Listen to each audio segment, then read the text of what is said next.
दोस्तों सबसे पहले तो जरा इन ट्वीट्स को देखिए। ये हरकत किसी आम आदमी की नहीं बल्कि पाकिस्तान के minister of science Fawad Chaudhry की है, जो चंद्रयान 2 का लैंडर क्रैश हो जाने के बाद इसरो और भारत का मजाक उड़ाते नजर आ रहे थे। खैर पाकिस्तानी ऑफिशियल से तो इससे ज्यादा की उम्मीद की भी नहीं जा सकती, लेकिन हमारे वैज्ञानिकों ने चंद्रयान 2 के पार्शियल फेलियर के बाद मून मिशन के ही ऊपर दिन रात काम किया और उम्मीद है कि आज भारत चंद्रयान 3 के जरिए मून के साउथ पोल पर लैंड करने वाला पहला देश बन जाएगा। वैसे यहाँ रशिया ने लूना 25 मिशन के जरिए भी चांद के साउथ पोल पर लैंडिंग करने की ट्राई तो की थी, लेकिन अनफॉर्चुनेटली उनका यह मिशन फेल हो गया। एंड आई थिंक आप में से ज्यादातर लोग इस न्यूज को तो जान ही चुके होंगे, लेकिन शायद आपको यह नहीं पता होगा कि चंद्रयान 2 के टाइम रशिया ने लास्ट मोमेंट पर भारत को ऐसा धोखा दिया था कि हमारा मिशन अगले कई सालों के लिए लेट हो गया। सो दोस्तों बेसिकली हमने इस वीडियो को कुछ इस तरह से डिजाइन किया है कि अगले कुछ मिनट्स में आपको मून मिशन की वो सारी बातें पता लग जाएंगी जो कि हम और आप जैसा कोई भी आम इंसान जानना चाहता है।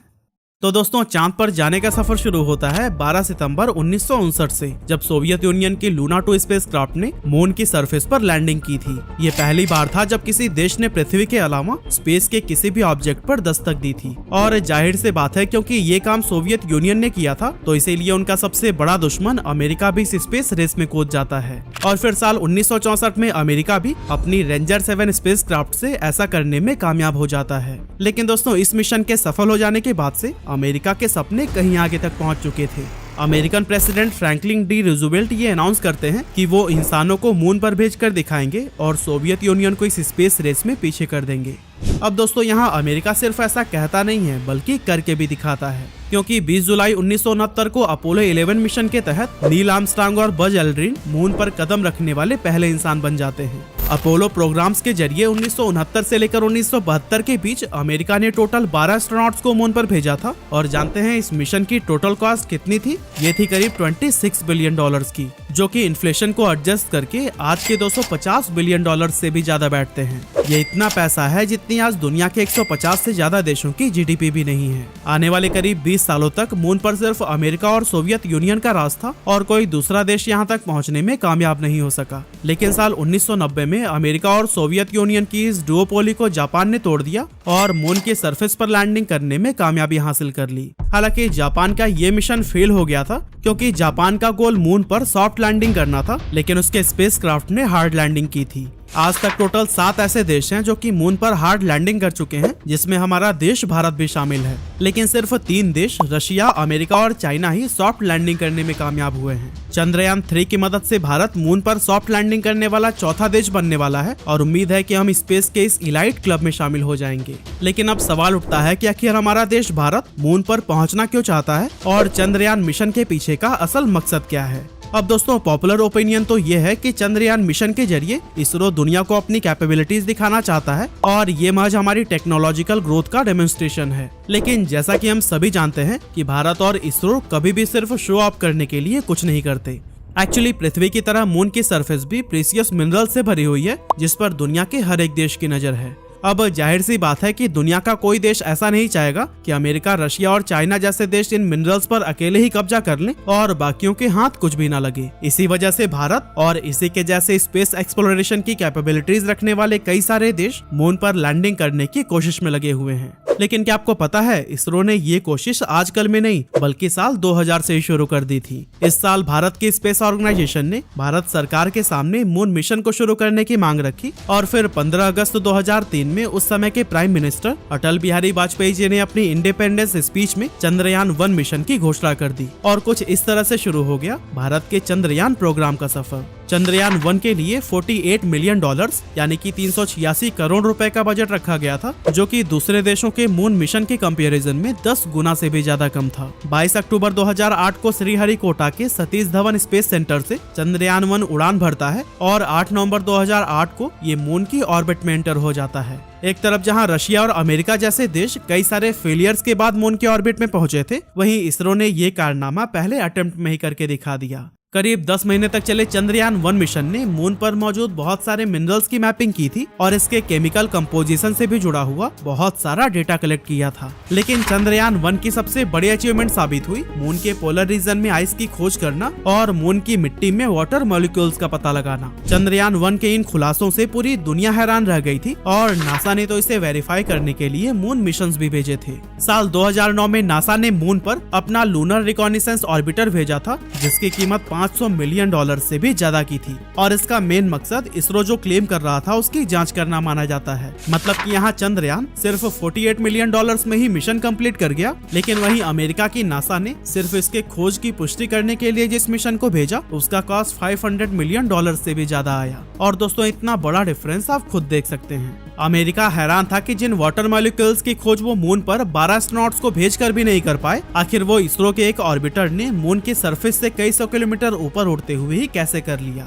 चंद्रयान 1 मिशन की सक्सेस के साथ ही उस समय की मनमोहन सिंह गवर्नमेंट ने चंद्रयान 2 को भी हरी झंडी दिखा दी और इसकी लॉन्चिंग डेट साल 2013 में रखी गई। लेकिन इस साल चंद्रयान 2 को पोस्टपोन करके 2016 तक के लिए टाल दिया जाता है। इसके पीछे का रीजन ये था कि भारत चंद्रयान 2 के साथ मून पर सॉफ्ट लैंडिंग करना चाहता था, लेकिन उस समय के गवर्नमेंट ने इसके लैंडर को खुद बनाने से बेहतर इसे रशिया से खरीदना ज्यादा सही समझा। रशिया कुछ टेक्निकल इश्यूज का हवाला देकर इसरो को लैंडर देने से मना कर देता है और इसके बाद भारत सरकार के आदेश पर इसरो के साइंटिस्ट चंद्रयान 2 मिशन के लैंडर को खुद ही बनाने का फैसला करते हैं। अब यहाँ मैं आपके क्लैरिफिकेशन के लिए बता दूं कि रशिया ने जानबूझकर इसरो के मिशन को फेल करने के लिए लैंडर देने से मना नहीं किया था। एक्चुअली रशिया भारत को जिस लैंडर की टेक्नोलॉजी देने वाला था वह रशिया के मार्स लैंडिंग मिशन के दौरान बुरी तरह से फेल हो जाता है और इसीलिए रशिया हमें वो टेक्नोलॉजी नहीं देना चाहता था जो खुद उसके लिए ही सक्सेसफुल साबित नहीं हो सकी थी। खैर, इसरो अपना खुद का लैंडर डेवलप करती है और 22 जुलाई 2019 को चंद्रयान 2 लॉन्च किया जाता है। करीब 1 महीने के सफर के बाद 20 अगस्त 2019 को ये मून की ऑर्बिट में पहुंचता है और इसरो अपने पहले गोल में कामयाब हो जाता है। हालांकि दोस्तों 6 सितंबर 2019 को जब हमारा लैंडर मून पर सॉफ्ट लैंडिंग करने की ट्राई करता है तो वो क्रैश हो जाता है और मून को ऑर्बिट करता चंद्रयान 2 का ऑर्बिटर इससे कनेक्शन खो देता है। इसरो की सक्सेस की प्रार्थना कर रहे करोड़ों देशवासियों के लिए ये हार्ट ब्रेक मोमेंट साबित होता है और उस समय के इसरो चीफ के सिवन सर की आंखों में भी आंसू भर जाते हैं। चंद्रयान 2 के पार्शियल फेलियर के बाद प्राइम मिनिस्टर मोदी के द्वारा के सिवन सर को गले लगाकर दिलासा देने की ये तस्वीरें इसरो और हर भारतवासी को एक नेशनल गोल की तरफ अग्रसर करती है, जिसका गवाह चंद्रयान 3 बनता है। इसरो ने चंद्रयान 3 की अनाउंसमेंट नवंबर 2019 में ही कर दी थी और 2020 में इसके लिए स्टडीज भी शुरू कर दिए गए। अब दोस्तों जैसा कि आप जानते ही हैं कि हाल ही में 12 जुलाई 2023 को चंद्रयान 3 को लॉन्च किया जा चुका है और 5 अगस्त 2023 को इसने मून की ऑर्बिट में भी एंट्री कर ली है। अब पूरे देश की नजर 23 अगस्त यानी कि आज के शाम पर टिकी हुई है जब चंद्रयान 3 का लैंडर मून की सरफेस पर सॉफ्ट लैंडिंग करेगा और आशा करते हैं कि इस बार हम अपने अटेम्प्ट में 100% कामयाब होंगे। अब दोस्तों आप में से कई सारे लोग इस वीडियो को शायद तब भी देख रहे होंगे जब भारत की मून की सरफेस पर सॉफ्ट लैंडिंग का रिजल्ट आ चुका होगा। लेकिन दोस्तों यहाँ समझने वाली बात यह है कि आखिर चंद्रयान 2 के बाद इसरो ने चंद्रयान 3 में ऐसा क्या किया है जो कि इसरो को इस बार कामयाबी की राह पर ले जाने वाला है। अब दोस्तों चंद्रयान 2 का जो ऑर्बिटर है ना वो अभी भी मून के चक्कर काट रहा है और अगले करीब 4 सालों तक वो वहीं पर रहने वाला है। इसी को देखते हुए इसरो ने चंद्रयान 3 मिशन में अलग से कोई ऑर्बिटर नहीं भेजा है। कहने का मतलब ये है कि चंद्रयान 3 में सिर्फ लैंडर और रोवर को ही भेजा गया है, जबकि चंद्रयान 2 का ऑर्बिटर तो पहले से ही वहां पर मौजूद था। पिछली बार सॉफ्ट लैंडिंग के फेलियर को ध्यान में रखते हुए इसरो ने अपने लैंडर के लेग्स और थ्रस्टर्स को पहले से ज्यादा पावरफुल बनाया है जिससे कि ये एक्स्ट्रा प्रेशर सह सके। साथ ही इस बार इसकी लैंडिंग वेलोसिटी को 2 मीटर पर सेकंड से बढ़ाकर 3 मीटर पर सेकंड कर दिया गया है और सॉफ्ट लैंडिंग के प्रॉपर मॉनिटरिंग के लिए लैंडर में एक एडिशनल कैमरा भी लगाया गया है। चंद्रयान 3 का लैंडर मून के साउथ पोलर रीजन में लैंड करने वाला है जिसे कि इंसानों के द्वारा बहुत कम एक्सप्लोर किया गया है। आपको बता दूं कि ये वो रीजन है जहां मून की सरफेस पर ढेर सारे क्रेटर्स हैं और यहां तक सनलाइट भी बहुत कम पहुंचती है।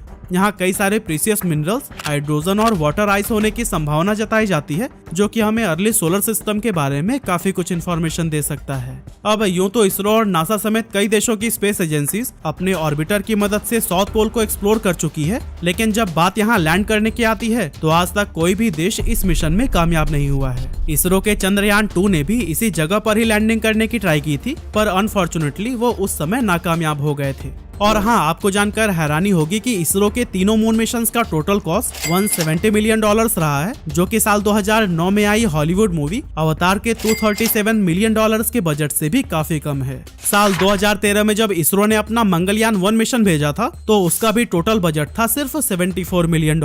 लेकिन इसके बावजूद इसरो दुनिया की एकमात्र ऐसी स्पेस एजेंसी बन गई थी जिसने पहले अटेम्प्ट में ही मार्स की ऑर्बिट में एंटर कर लिया था। तो दोस्तों, अब सवाल उठता है कि आखिर इसरो ऐसा क्या कर रहा है जिससे कि ये एक के बाद एक अफोर्डेबल स्पेस मिशन को सक्सेस तक पहुंचा पा रहा है। तो दोस्तों, इसके पीछे का मेजर रीजन है कि इसरो अपने प्रोजेक्ट के ज्यादातर कंपोनेंट्स खुद ही बनाता है और दूसरे देशों पर कम से कम निर्भर रहता है। इससे फॉरेन कंपोनेंट पर लगने वाला हाई इंपोर्ट कॉस्ट कम हो जाता है और अल्टीमेटली इसरो का मिशन अफोर्डेबल बन पाता है। अगर हम अमेरिका की बात करें तो यहाँ की स्पेस एजेंसी नासा पिछले कई सालों से अपने स्पेस मिशन के लिए रशियन रॉकेट्स पर निर्भर रहती है, जिसके लिए उन्हें मिलियंस ऑफ डॉलर्स की एक्स्ट्रा कॉस्ट चुकानी पड़ती है। वहीं दूसरी ओर इसरो ने हमेशा से ही अपने खुद के रॉकेट्स बनाने पर फोकस किया है और आज हम अपनी ही नहीं बल्कि दूसरे देशों की सैटेलाइट्स को भी स्पेस में भेज रहे हैं। दोस्तों, पृथ्वी और मून के बीच की डिस्टेंस सिर्फ 3,84,400 किलोमीटर है, जो कि यूनिवर्स की स्केल पर बहुत ही कम कही जा सकती है। आमतौर पर कोई भी स्पेसक्राफ्ट इस डिस्टेंस को 2 से 3 दिन में कवर कर लेता है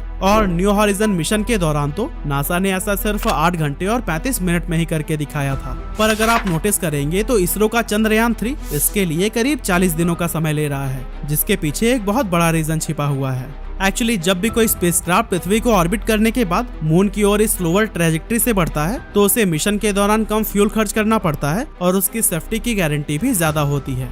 अगर आप साल 2020 में नासा के मार्स मिशन पर नजर डालेंगे तो ये उस समय भेजा गया था जब चाइना और यूएई भी अपने मार्स मिशन को भेजने वाले थे। कहने का मतलब ये है कि उस समय मार्स पर जाने वाले स्पेसक्राफ्ट का काफी रश देखने को मिल रहा था, लेकिन इसरो हमेशा उस समय अपने मिशन लॉन्च करती है जब कोई दूसरा देश अपने स्पेस मिशन को प्लान न कर रहा हो। इससे दूसरे देशों के साथ कोऑर्डिनेशन बढ़ाने की कॉस्ट बच जाती है और लॉन्च भी काफी सस्ते में हो जाता है। और दोस्तों, इन्हीं सभी रीजंस की वजह से ही इसरो अफोर्डेबल स्पेस मिशन को लॉन्च कर पाता है और चंद्रयान प्रोग्राम इसका बेस्ट एग्जाम्पल है। हालांकि दोस्तों, इसरो के इरादे सिर्फ चंद्रयान पर रुकने के नहीं हैं, क्योंकि आने वाले सालों में इसरो ने कई सारे ऐसे मिशंस प्लान कर रखे हैं जो कि स्पेस एक्सप्लोरेशन को नेक्स्ट लेवल पर ले आने वाले हैं। साल 2024 में मंगलयान 1 के बाद अब मंगलयान 2 मार्च की ओर रवाना होने वाला है, तो वहीं 2025 में गगनयान मिशन के जरिए इसरो भारतीय एस्ट्रोनॉट्स को स्पेस में भेजने वाली है। आदित्य L1 मिशन से हम सन को, तो फिर शुक्रयान मिशन के जरिए वीनस की स्टडी करने वाले हैं, जो कि हमारे लिए बहुत ही रिवोल्यूशनरी स्टेप्स होंगे। और दोस्तों, ये सभी कदम भारत को स्पेस की सुपर पावर्स के बीच खड़ा कर देंगे। बहरहाल आज के दिन तो हमारी नजर सिर्फ चंद्रयान 3 मिशन पर है और हम भगवान से प्रार्थना करते हैं कि हमारे वैज्ञानिकों की मेहनत रंग लाए और हमारा नाम इतिहास के पन्नों पर लिखा जाए।